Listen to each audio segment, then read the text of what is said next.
Saja kita ke ceritanya, Jumat siang aku dimintai tolong oleh Bu Sri untuk mengantarnya pergi berlebaran ke saudara yang ada di luar kota, yang jaraknya kurang lebih 4 jam perjalanan mobil, itu pun tentunya kalau tidak lagi macet. Rencananya kami akan langsung pulang lagi ke rumah, alias tidak menginap.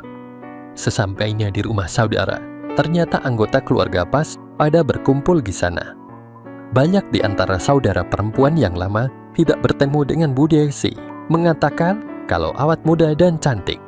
Memang kecantikan Bu Desi tidak ada duanya, malah masih lebih cantik dan menarik Bu Desi jika dibandingkan dengan para ibu-ibu yang 10 tahun lebih muda darinya. Walaupun sebenarnya Bu Desi sudah berumur 49 tahun.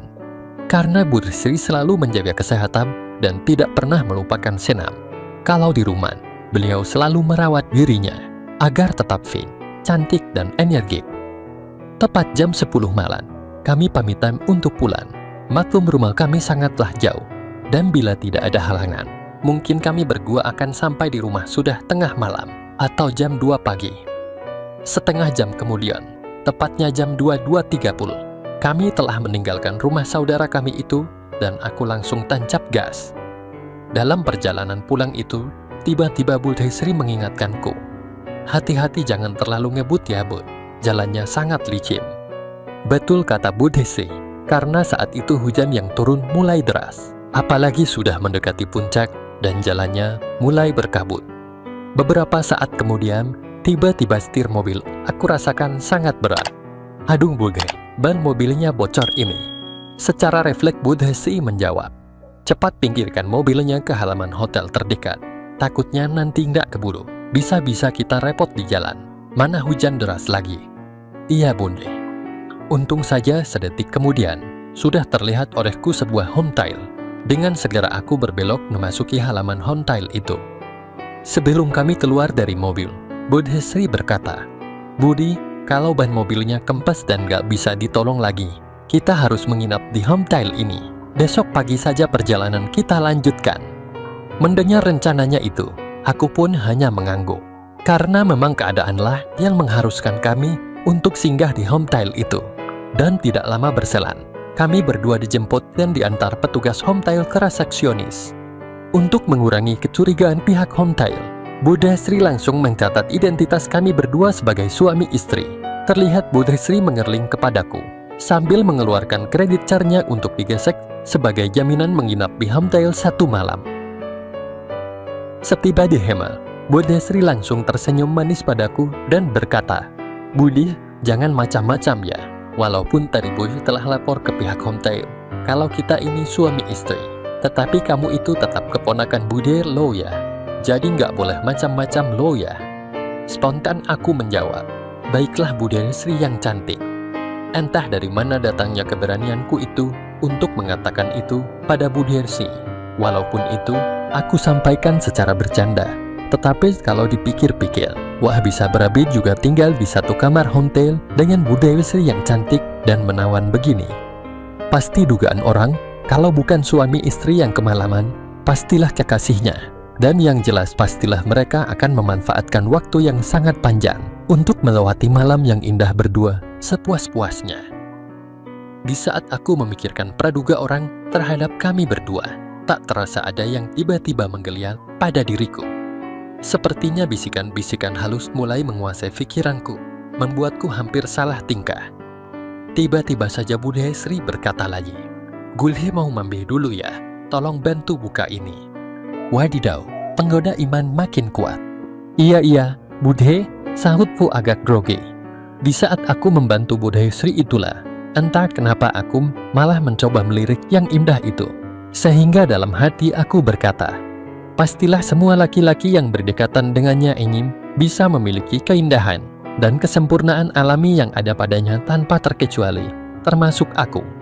Semoga saja malam ini adalah malam untuk keberuntunganku. Amin. Sewaktu Bu Desi di kamar mandi, terdengar sayup-sayup teriak air di bak mandi. Tiba-tiba saja terdengar panggilan perlahan dari Bu Desi dari kamar mandi itu. "Budi, kamu mandi juga ya? Airnya nyaman dan hangat kok." "Bentar lagi Budi," sahutku. "Ya iyalah, masa sih mandi bareng, serunya lagi." lalu senyap. Apakah ini sinyal keberuntunganku darinya? Ataukah hanya candaan saja? Pikirku. Sabar ya sobatku. Kamu nanti pasti aku masukkan di kandang yang tepat dan nyaman. Gumamku dengan pikiran yang mulai nyelantur. Beberapa saat kemudian, Budiasri keluar dari kamar mandi dengan berhancuek tebal. Budiasri menuju spring bed dan langsung masuk ke dalam selimut yang tebal yang tersedia. Selanjutnya Budiasri berkata, "Sana gantian kamu yang mambe Budi. Budi mau tidur duluan ya?" Aku pun langsung menjawabnya, "Budi gak jadi mambe Bude, besok pagi saja sekalian mambenya." Karena sebenarnya jawaban ini sudah aku persiapkan sedari tadi dengan tujuan agar bisa cepat-cepat tidur, alias lebih cepat TBR di samping Budiasri di malam menjelang pagi itu.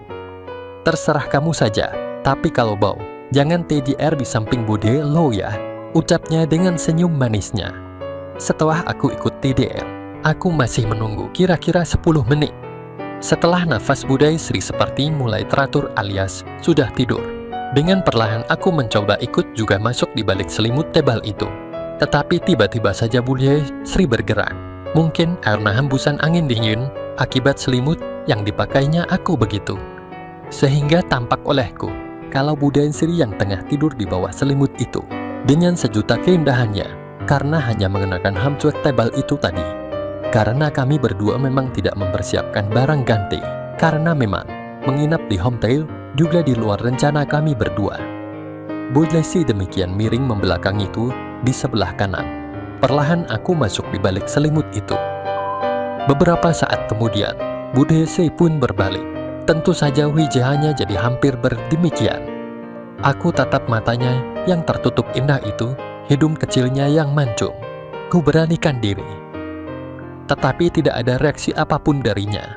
Aku lanjutkan untuk lebih jauh lagi. Tetapi ternyata masih juga tidak ada reaksi dari Budiasri. Akhirnya dengan detakan jantungku yang berdebar-debar, aku pun segera memulainya untuk menyenangkan diriku dengan semakin dekat pada Budiasri. Sekian detik kemudian, mulailah terlihat tarikan nafasnya yang sedikit terganggu. Mungkin karena terhalang dengan itu. Pada akhirnya Budiasri pun membuka sedikit peluang untukku. Onde-mande kesempatan emas ini, pikirku. Tanpa aku duga, rupanya Budiasri di dalam tidurnya itu mulai mengikuti alur yang sedang aku buat. Mungkin saja Budiasri sedang bermimpi dalam tidurnya itu. Selanjutnya tentu saja, dengan adanya tanda-tanda itu, keberanianku pun bertambah untuk semakin meningkatkannya, agar semakin menyenangkan.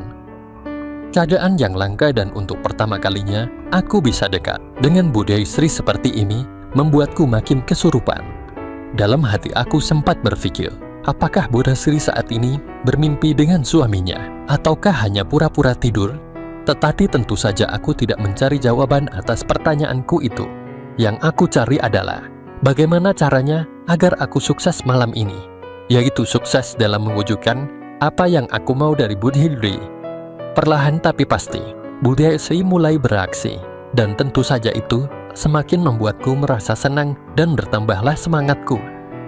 Dengan perlahan Budiasri aku dorong agar posisinya tidak miring.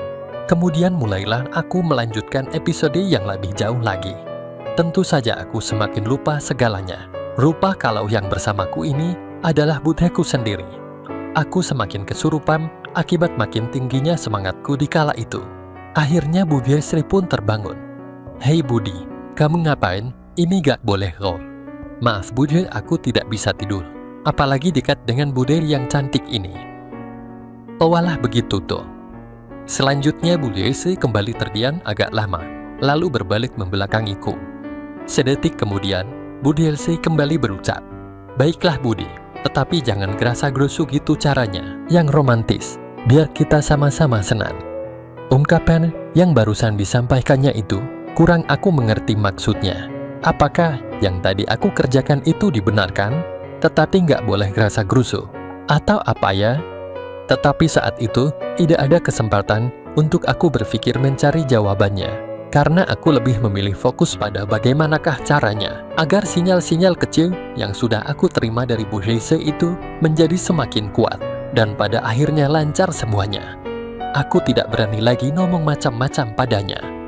Dengan perasaan yang tidak karuan, aku memberikan jawaban singkat pada Bu Viesi. "Maafkan Budi Bude," ucapku seraya aku menatap panggungnya.